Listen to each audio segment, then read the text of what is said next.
So, it really comes down to understanding ourselves as parents and as people, what we need to be at our best. But the thing is, there is one universal principle that I really do teach everybody around this idea of optimization, and that is to have a way built in to manage your stress response. Mm, Because we want to be showing up as level as possible each day. Easier said than done. mhm, Oftentimes, we're operating up here in this heightened state. And then when a challenge hits, boom, we might mm, escalate to the point of shutdown. mm. And that's not going to help any of us, not going to help us show up fully for our kids, our families, or across any domain of our lives. Welcome to the Four Peaks Parents Podcast with your host, Thomas Miller. I'm so excited to have with me Dr. Kate Lund. And let me give a quick intro. She's super awesome, going to bring so much value to everyone listening. Dr. Lund is a psychologist. She's a best-selling author, a TEDx speaker. She's the host of the Resilient Parenting Podcast with Dr. Kate. She helps parents turn life's toughest moments into meaningful breakthroughs. Who hasn't had a tough moment as a parent? And I want to know exactly how to turn my tough moments into meaningful breakthroughs. Her focus is resilient parenting, which is what the show is all about, which is awesome. She gives practical science-based, which is super cool, tools that support families when things don't obviously go perfect and sometimes go wrong, which more often than not they do. Her latest book is Step Away, The Keys to Resilient Parenting. And she offers real-world guidance for parents navigating everything from everyday tantrums to profound loss. So welcome, welcome, welcome. How'd I do? Thank you. Thank you so much for having me. Nope, that was great. Spot on. Yeah. So, I mean, there's a lot in your bio and there's a lot in what you do. And I'm so excited that you're here. I think as we were talking offline, there's a lot of really cool cosmic, alignment in terms of what my mission is versus what your mission is. And one of the things that I loved in our conversation offline as we were preparing for the show is you use the word optimization a lot, which can sound super fancy smancy, but also could be super simple, right? So maybe you could kick us off with just speaking to what does that look like? How the hell do parents optimize the hardest freaking job I think there is? Great question. Yeah, and it's so important, right, that we optimize our own sense of well-being as parents within our own unique context. But, really no one size fits all for that. So really comes down to understanding ourselves as parents and as people, what we need to be at our best. But the thing is, there is one universal principle that I really do teach everybody around this idea of optimization, and that is to have a way built in to manage your stress response. Mm, Because we want to be showing up as level as possible each day. Easier said than done. But mhm, oftentimes, we're operating up here in this heightened state. And then when a challenge hits, boom, we might mm, escalate to the point of shutdown. mm. And that's not going to help any of us, not going to help us show up fully for our kids, our families, or across any domain of our life. So, want to have something built in. And my favorite go to for this is a technique designed by a physician in Boston in the 1970s named Herbert Benson, called the relaxation response. And super duper simple. You've come up with a word or a phrase that you find soothing in some way, and you breathe. And I really have folks practice 5 minutes in the morning, 5 minutes Mhm, later in the day to bookend the day to start to understand what that optimal state feels like. And then they can build it in from there. So that's the big idea there, universal principle. And then we mhm. need to individualize the process from there. Can we do it right now? Can you walk us through uh, just that simple exercise that you just described? Because it sounds great, right? And I'm the biggest fan of whether it's mindfulness-based stress reduction or just anything. I do very similar things with the parents who are part of the Four Peaks Parents Program because I love what you talked about. I kind of visualized, if we're not careful, our kind of baseline anxiety or a baseline, right, stress level or a baseline, right, cortisol level is just creeping higher without us knowing it. And it's as easy as breathing sometimes, right, to participate in that. Next thing you know, you're leaping off a baseline that's this high. And what you're saying is, right, we need to have that internal regulatory system, right, to kind of pull it down. So could you give us an example? I'm happy to do it with you as well. When you say pick, 100%. yeah, Yeah, that's yeah, great. I yeah, love practicing this on the yeah, podcast, and several folks have asked me to yeah. do this, so this is perfect. So, what I'd like you to do is, and you can do this in your mind, come up with a word or a phrase that you find soothing in some way. And I want you to think about that word or phrase, and I want you to breathe. And we can practice for maybe a minute or two. Okay. And Am I visualizing the word? I guess that's kind of how I'm where I'm going with. What would you suggest? Or just thinking about it? yeah, great to visualize the word, or you can Hmm. repeat the word to yourself. Okay. You breathe generally normally, maybe slow it down a little bit. So my word is flow. Perfect. Just what came Love up. that. I like it. Yep, perfect. So kind of visualize the word, whatever that means for you. So there's no Hmm. one perfect way to do this, right? Hmm. So some people like to visualize the word, like let's say it's ocean or Hmm. blue or something Hmm. along those lines. Hmm. Some people like to visualize it. Some people just like to repeat it gently to themselves. Because really, what we're doing here is we're using the word or the phrase as sort of a placeholder, such Hmm. that thoughts aren't cascading into our Hmm. minds, which will happen, Hmm. but the more we practice, the more we stay focused on that word or that phrase, the quieter our mind will get over Hmm. time. No, Thing is, I could feel it. I felt that shift for sure. Yeah, it's really yeah, and nice. there Really there's nice. there's no magic button that we're pushing here. That's the point that I really do have to make for folks is, they maybe practice it once and be like, "Oh, it doesn't work." Not Hmm. true, right? You gotta really dial in and actually Hmm. put in the practice, put in the time, and I can promise with that consistency, change happens and folks Hmm. start to feel different. They start to show up differently Hmm. in moments of stress and intensity at Hmm. home with their kid or Hmm. whatever. And so, yeah, that's why this Well, technique that's is great. I love it. so powerful. I think another thing that's really important, at least something I do a lot for my families, is normalize that most of my families have, if not acute PTSD, they have chronic PTSD. And just for folks listening, that's post traumatic stress disorder, because not, of course, every family has the full Monty of that diagnosis. But I have worked with a mother not too long ago who had Narcaned her son like 7 times, right? I've worked Mm. with this father who used to talk about when he would go and check on his son to literally see if his son's chest, was rising or falling, whether he's Mm. alive, right?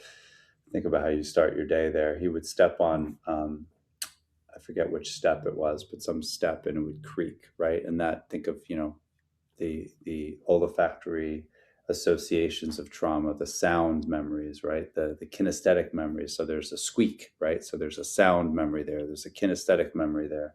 And every time his brain would be like, remember, right? Remember, remember, right? Even yeah. when his young adult wasn't even in the house and he's stepping on that squeak, right? Our body keeps the score, our brain keeps the score, right? So I think what's really nice about what you're saying too is it's not about being calm per se. And a lot of times with Nice. families, I'll say, it's okay to put your hand on your heart and feel it racing or feel the churning of your stomach and just say, yeah, I feel you, stomach. I feel you, or I feel you, heart. Right? I got you. Right? Like, thanks for showing up. Because a lot of times, I think we put pressure on ourselves, particularly in this Pinterest crazy parenting world where you're supposed to have six pack Ooh. abs and, have Oh, 6% body fat and, only eat kale all day long or whatever the latest thing is. It's very frustrating, when you're feeling all over the place. So I like the normalization too, that it's not about being clear or calm with this word, with this breathing, right? We can recognize when we are jacked up or keyed up, and we can have acceptance and even grace around that, and just even acknowledge it and allow it to kind of pass like a cloud. It's not that we're trying to be, blank. Because I hear even people who, when they try to meditate, they're like, trying to be perfectionistic around their meditation, when in fact it's like you can meditate knowing that you're having a bazillion thoughts and just recognize them and allow them to pass and be at peace with, where you are in that moment. 100%. That's spot on because I mean, there's no perfection, right, in Mhm. meditation and Mhm. any of these practices, because really there's no perfection in anything, really, if we Mhm. think about it. Mhm. And Mhm. helping folks detach from that idea Mm. of having to be perfect, and then fitting into that is the comparison trap. You mentioned Mhm. Pinterest and the six-pack Mhm. abs and the eating Mhm. kale all day long, and so it's too Mhm. much, but Mhm. it's really being reinforced by the realities of Instagram, Mhm. where we don't even know if what we're seeing on Instagram is real. The advent of AI and all of that, 100%. and at Mhm. the very best, it's a highlight reel at best. 100%. And highlight reels aren't reality. So that's another really important piece, I think, to acknowledge and help folks understand as they're trying to shift gears a little bit on what they're expecting of themselves. Yeah, and I loved our conversation offline too about because you work a lot with athletic family systems, let's call them, or families that have a kid sport pursuit. And you talk about outcome versus process, and when I used to coach, this is the first year I'm not coaching, I used to say to the families, if you're here for a medal to post on Instagram, there's the door, because we are Right. going to train these kids how to play the right way. And from a soccer analogy, I won't get too much in the weeds here where I lose all my listeners, but I would have the kids build out of the back. That means the goalie would roll the ball to the defender and they would have to problem solve. And guess what happens in that problem solving is the kid makes the bad pass and gives a perfect pass to the other team striker who scores a goal and is through on goal. And it's so easy to see these families implode when I'm like, if you would just buy into the ROI and the long-term process. And I used to say to the families, if you can just intentionally suffer better and stave off your penchant toward the outcome now, we would have the outcome that you even want. That's the irony, is that your inability to hold this moment, right? Your desire, right, to kind of pick up your child and move them to some future moment. So I think that's so hard, for families. And I like that you're giving families permission not to be perfect, but also at the same time have something very tangible like that technique. And I know you have many others. Because like you said, I think it's so true where families, they either take it all or they take nothing. you know 100%. and it's Yes. like, well, if I can't, whatever, be this thing that I saw on Instagram, which is probably AI, like you said, or if nothing else, at best, like you said, it's the highlight reel. It doesn't show the slop, the dirt, right? I'm just not going to do anything, and so speak about how you try to help families, because we talked a lot about joining with a kid in their process versus trying to hurry or rush or placate a child out of that process of feeling or being uncomfortable. How do you help families stay in it? Yeah, that's a great question. And, really it comes down to creating the foundation of an authentic human relationship with our child. And of course, there's a developmental component here because when they're younger, they might need more scaffolding, more input. Mhm. But as a child gets older, as they're in their own thing, sports, school, academics, activities, and things don't go well, challenges arise because it's going to happen. For us as parents to be able to be there in that space with our kids and just listen to what their experiences are as they're ready to express them, and also not be afraid to share our own challenges, our Mhm. own places where we've failed in our lives as parents, not as a way of saying, here's how you need to handle it, but Mhm. rather as a way of helping them understand that we're not perfect, Mhm. but we've come out on the other side. Mhm. We've navigated through and beyond challenge. So that's a big piece of it. And then the other piece is really helping our kids get in touch with this idea of seeing the small successes along the way. Mhm. And we need to do this ourselves as parents too, because as you said, we often want to go from point A to point Z all at Mhm. once. And Mhm. when that doesn't happen, we're out. Mhm. Not so Mhm. good, right? We Mhm. need to be engaged in that process, and helping our kids to see the small successes along the way is really, really important. And one way of doing this is having them, maybe along with us, at the end of each day, think about intentionally 3 to 5 things that went well that day. Mm-hmm. 'Cause oftentimes we're so focused on the things that didn't go well, Mm-hmm. we Mm-hmm. lose sight of the things that did go well. So Mm-hmm. that's a really important strategy that's very, very effective that we can use with ourselves as well as with our kids. So that's really the big idea of, how we can connect with our kids, help them move forward through challenge. Yeah, and I think what's so great too about like helping shift your kids to a more positive psychology doesn't mean again you're sugarcoating. And like we shared, offline, my kids play soccer at a high level, and when they come off the field, I don't just say you played great. I actually ask them to self-identify what were moments of the game that were a five, a four, a three, a two, or a one. So they're doing that, and then if they want me to share because I've coached and played at a high level, I will then say, here's some, positives, right? Feedback, of course, and here's some constructives. But I love that what you're saying about focusing on the gains of the day versus the gap, right? That really Mhm. helps to break that black and white thinking. And it goes back to what I'm sure you see and I see all the time, which is again, this all or nothing approach. And we wonder why our kids are having mental health or feeling like they suck, right? When again, you're looking at, like you said, the highlight reel on Instagram, but also this idea of it's this or that versus the piece around, well, actually, no, we're becoming, right? And here's kind of some micro wins we had today. And there's nothing wrong with asking a child, which I do all the time when my kids get in the car. If I say like, "How was your day?" I'm gonna be, well, whatever. Did you learn anything? No, I don't know. No, right? But if I say like, "What was like two things that like really pissed you off today?" Or what was like how three examples of how you failed today, right? Or like four wins, right? And again, micro wins could be anything.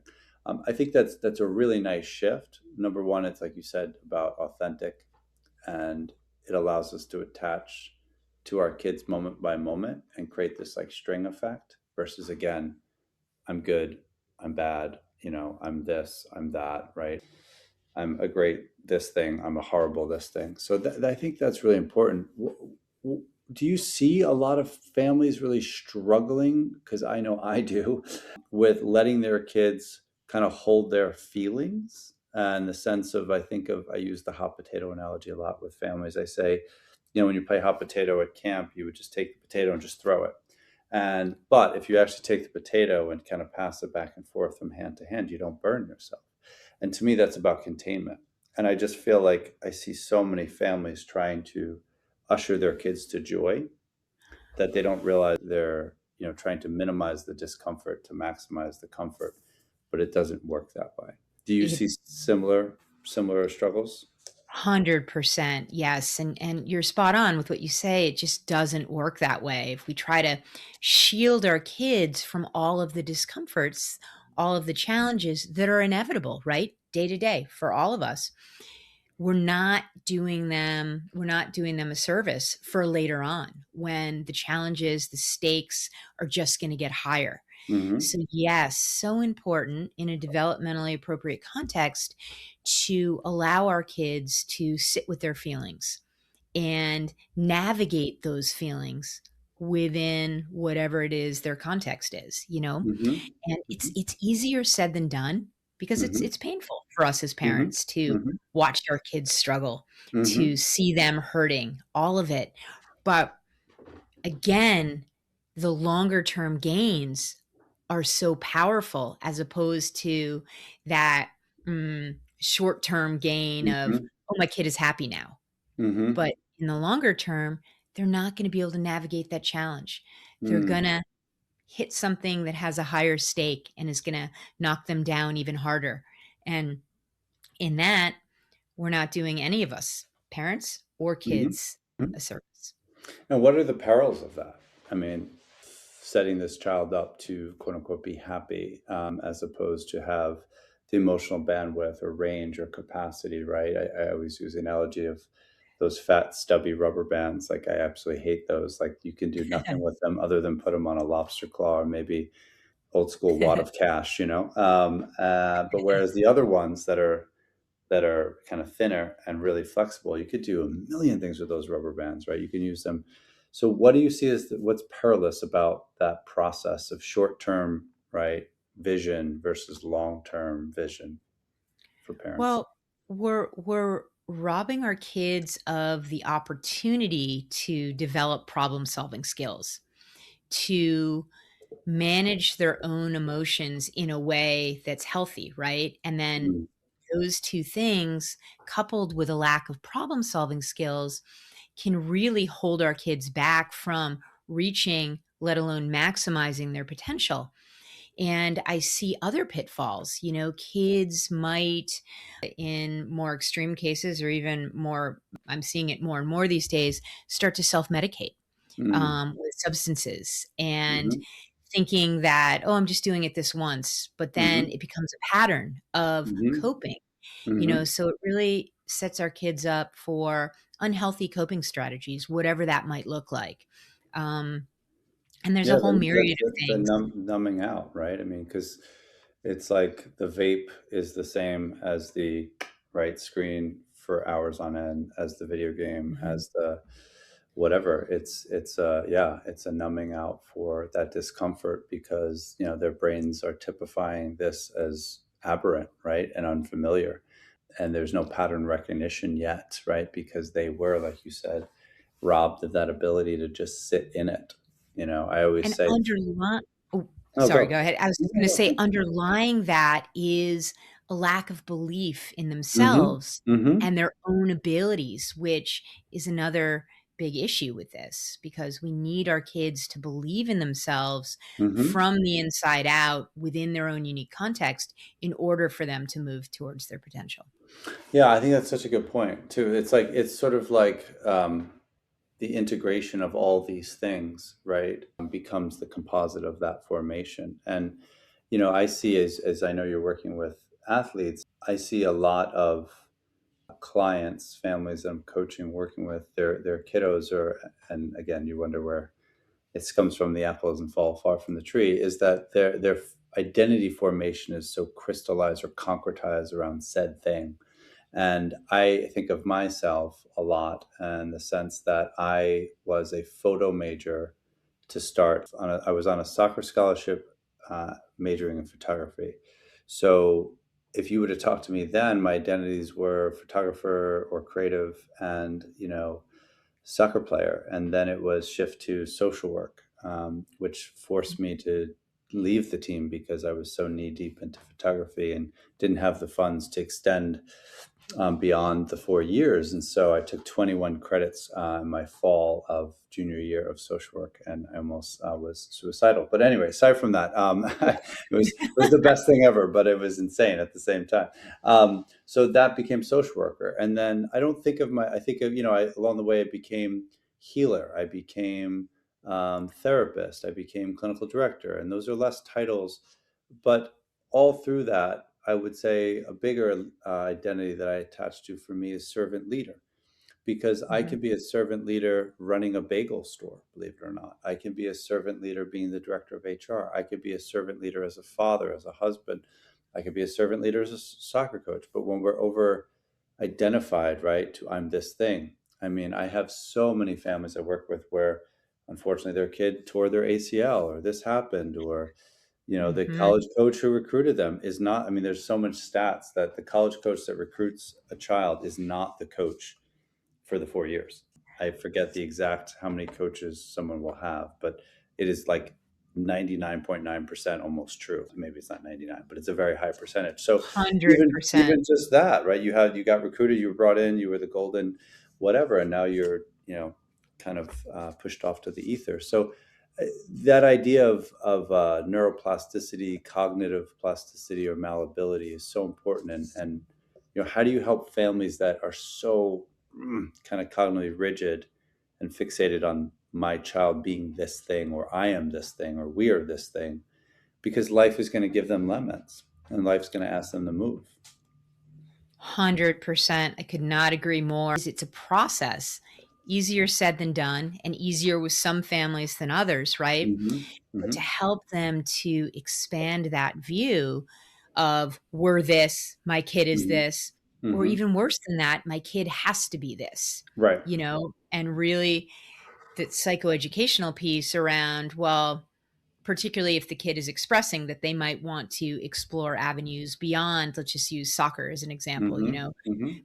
yeah, I'm a soccer player, but maybe I want to be something else too, that Mhm. kind of Mhm. thing. Mhm. So helping open up the space, easier said than done, Mhm. Mhm. really around psychoeducation with the parents around the importance of this and the perils that could come into being so rigid around that. Mhm. Also for the child, right? Or for the kid, the young athlete, if they if they tear their ACL or they, Mhm. have some other sort of an injury where they can't play anymore, Mhm. helping them over time to explore other avenues for Mhm. passions or other Mhm. strengths. And it's Mhm. really about helping them to get in touch with their strengths and understand where else they could fit in. But that's a process that really does have to evolve over Mhm. time Mhm. when a kid perhaps is sidelined or what have you. So there's really no easy answer to that Mhm. question. It's a Mhm. process that looks different for every Mhm. student athlete, every family really. And it doesn't have to be athletics. It could be, Sure. theater or Sure. music or, Sure. some other art or what have you. But yeah, that rigidity in thinking can become quite damaging.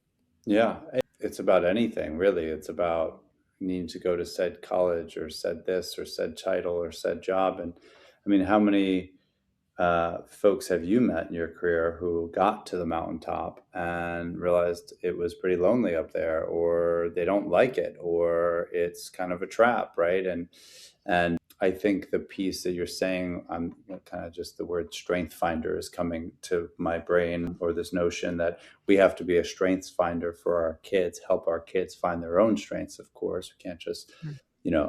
identify them for them, but this idea that allows them to be the dancer, right? Because if you think of the soccer player, or you think of the ceramicist, or you think of the theater person, soccer player is really an athlete.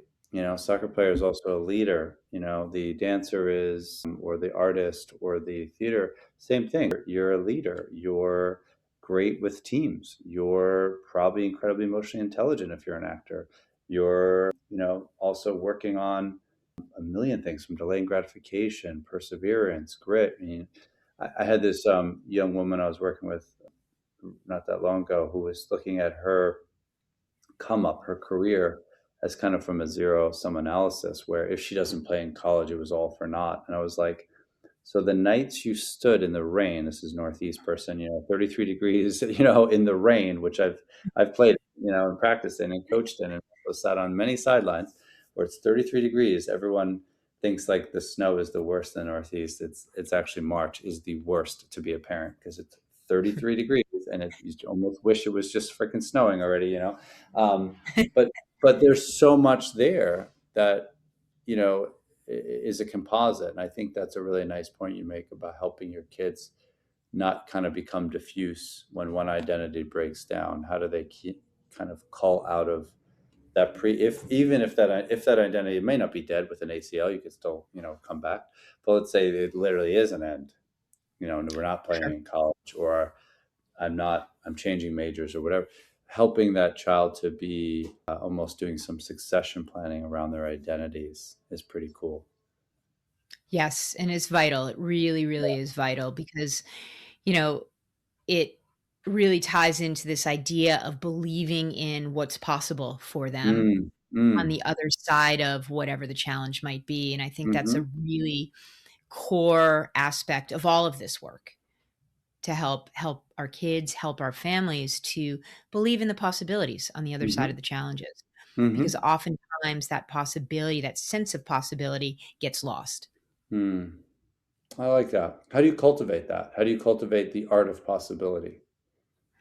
Yeah, and so it's really about, again, through discussion, understanding, self-awareness of what do you have strength-wise? What do you have Mm, interest-wise? What do you have aptitude-wise beyond what that thing was that your whole mm, identity was built mhm, around?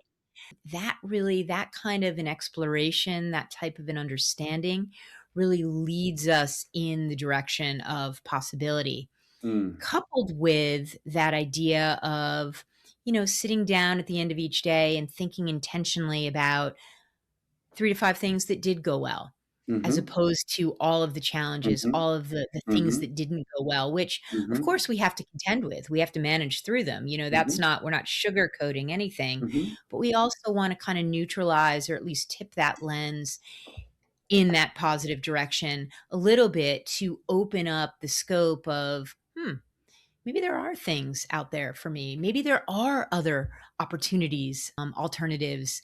It's Mhm. really a sense of defining opportunity and helping to move in that direction is what brings us that sense of possibility. I love that kid. I think of the kid like immediately. I'm such a kid guy, such a identified with. As we talk about not being over-identified, I'm saying I'm identified with children so much as obviously having been a child therapist for the first, oh my God, 15 years of my career. And I just, as you were talking, I see a kid that's like can cry. I see a kid that can feel shame, can feel embarrassment, can feel fear, can feel anxiety, can feel depression, but not have to be depressed. And I see a child that's kind of like, I don't know, I'm seeing a girl for right now, but she's like kind of got her hands on her hips and her chest's out, and she's kind of like staring out at this brave new world. And even if there's a dumpster fire behind her, and it's totally unclear, she's all right, you know? And I have two boys, but I would want to parent that girl. I'd want to create that girl, right? I'd want to coach and support that girl because that's a girl or a good boy that, yeah, can become.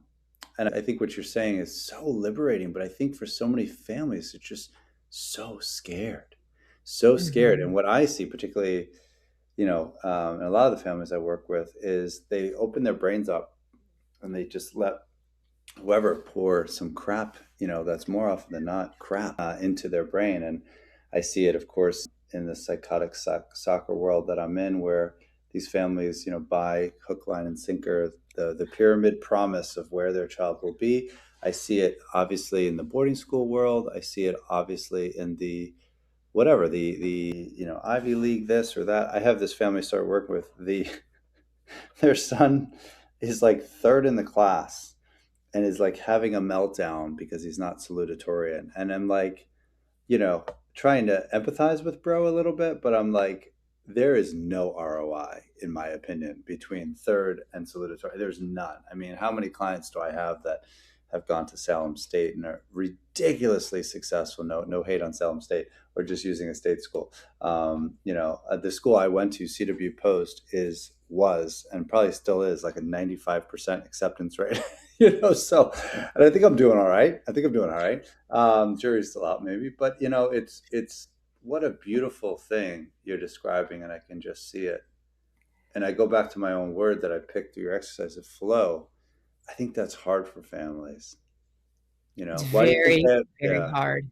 Why do they have such a hard time? You think trusting themselves or trusting the process? What do you think that's about?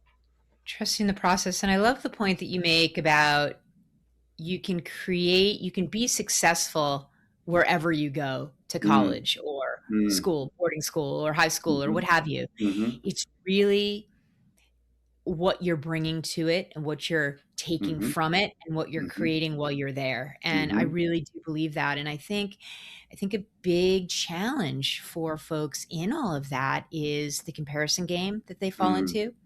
Maybe they're coming from very competitive environments mm-hmm, where there are very definitive things that are kind of lined up as what equates to success. mm, And it's really hard to break out of that. And mm, particularly now in such a competitive environment where college admissions is really, really hard. It's only gotten worse and worse and worse mm-hmm, and worse in terms of competition levels. mm-hmm, So yeah, no easy answers, but it really comes back to, and this is easier said than done, understanding your child and helping your child to understand themselves and mm, where will they thrive most robustly.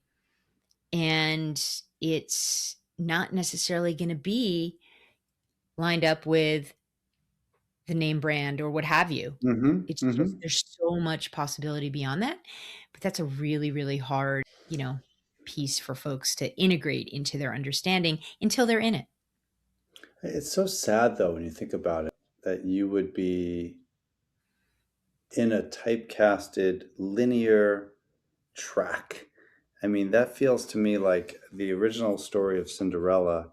The one sister literally cuts off her heel and the other one cuts off the toe. That's the non-Disneyfied version. That's the real deal, old school. It's probably, what was it, German or something? I don't know. It seems like most German fairy tales are like, pretty R-rated, right?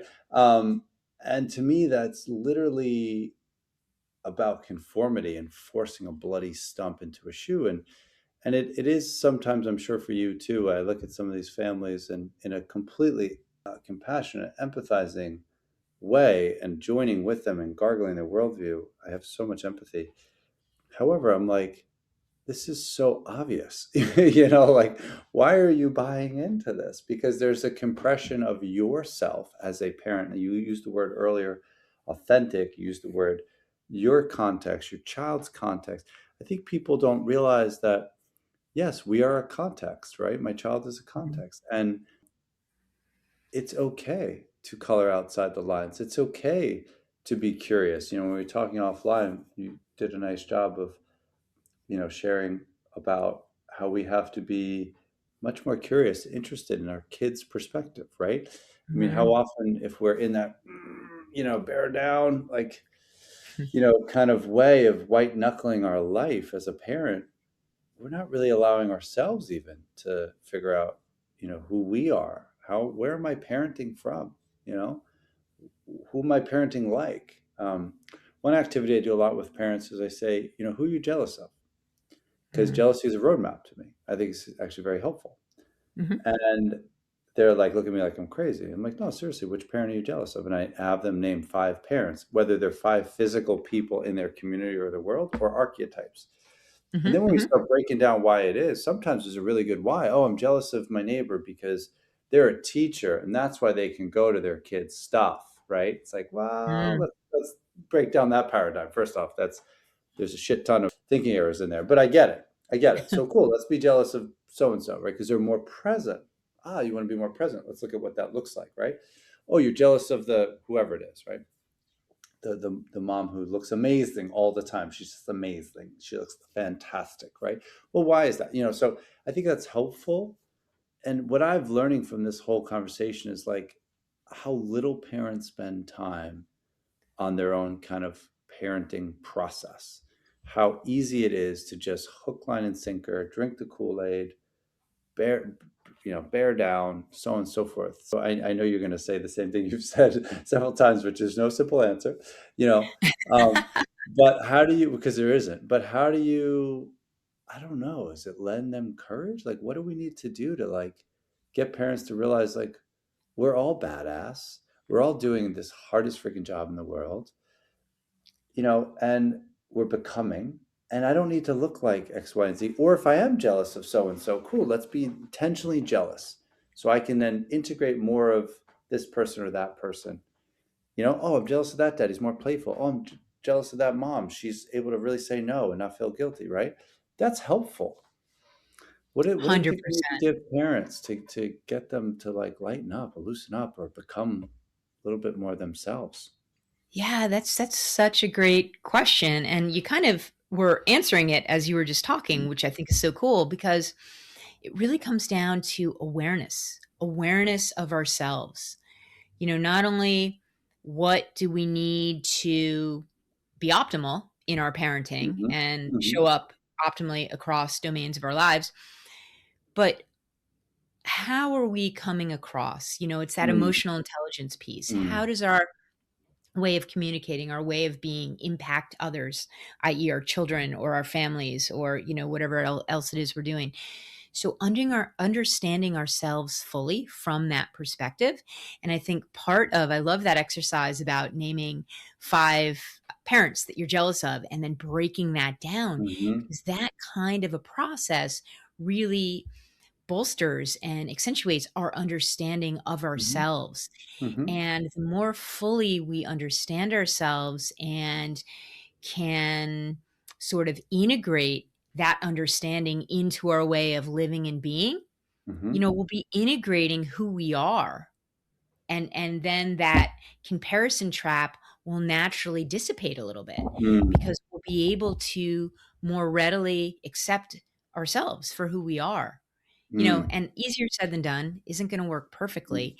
Takes time, of course, but it really comes down to awareness and understanding ourselves, I believe. mm. It's kind of interesting. I'm very, I don't know why I'm very visual today, how I'm thinking, but I see now this parent that looks like the girl, the girl who is allowing herself to kind of rally out of the ashes, right? And I see this parent that, might be covered in peanut butter a little bit and, maybe have a really nice pair of pants on, but the shirt is, totally unmatched or smells or forgot to put deodorant on or I don't know, maybe didn't even comb their hair if they have hair to comb, which I do not. And is just okay, like with how they're navigating and orienting. That doesn't mean Yeah. they're, again, I got it, I'm perfect, and they're closed minded, but just like a healthy amount of not giving an F about Mhm. the Insta famous, the whatever. Yeah, I really like And all just, that. yeah, sort of Yeah, accepting, right, yeah. accepting that, accepting what is and Hmm. acknowledging that, and again, this is easier said than done, you're doing the best you can as a Hmm. parent, as a person, Hmm. and you're, working to optimize so that you can show up fully across the Hmm. domains, particularly for your kids, and you're modeling for your kids so they can build that same type of foundation. Mm. I love the way you say show up fully because I know you mean not show up perfectly and you mean show up resiliently, which then gives your kid permission. And there's a syncopation of how, as you present your full, authentic, present, regulated ish self, you then allow your child to present their full, authentic, regulated ish self as well. Yeah. 100%. Yeah. Yes. It's really cool. It's really cool. This is great. I love the word optimize too that you use because again, I think everyone's looking for the hack and the cut the corners and the thing and I think the optimization goes back to what you said is like the slowing the fudge down and making sure you're regulated, making sure you're even hearing your own thoughts amidst a million. Oh my God, there's so much noise right now in our society. And oh, that's so great. And so I learned so much and I had to slow down. You forced me to breathe today. You forced me to focus on this word of flow, which I'm going to carry with me throughout the day. I love all the stuff we talked about of breaking out of this black and white world, not being so absolute in our thinking, um, allowing ourselves to be our own context, but also move from that and grow good to great within that, and then allow our children by proxy to do that. So, how can folks listen to you more, whether it's your podcast or book or whatever? Talk about that. How can folks engage with you more? Sure, absolutely. So, great place to reach me is on my website, which is www.katelundspeaks.com. I also have, as you mentioned at the beginning, a podcast launching on March 5th, Resilient Parenting with Dr. Kate. So, that should Yeah. be fun. And yeah, but my website is great. And then also, I'm very much available on LinkedIn also. So, that's a great place to get me. Cool. And as parents know who listen to the show, if you have a loved one, if you have a tween, teen, or young adult who is struggling with mental health, addiction, challenging behaviors, challenges associated with neurodivergence, learning challenges, whatever, anything that's ostensibly taken up a lot of space and kind of running the household. And if you're losing sleep, right, and you're worried about how the hell you're going to survive tomorrow, please go to the fourpeaksparents.com website, book a free discovery call with me, and we can explore whether the Four Peaks Parents program might be the right fit or not.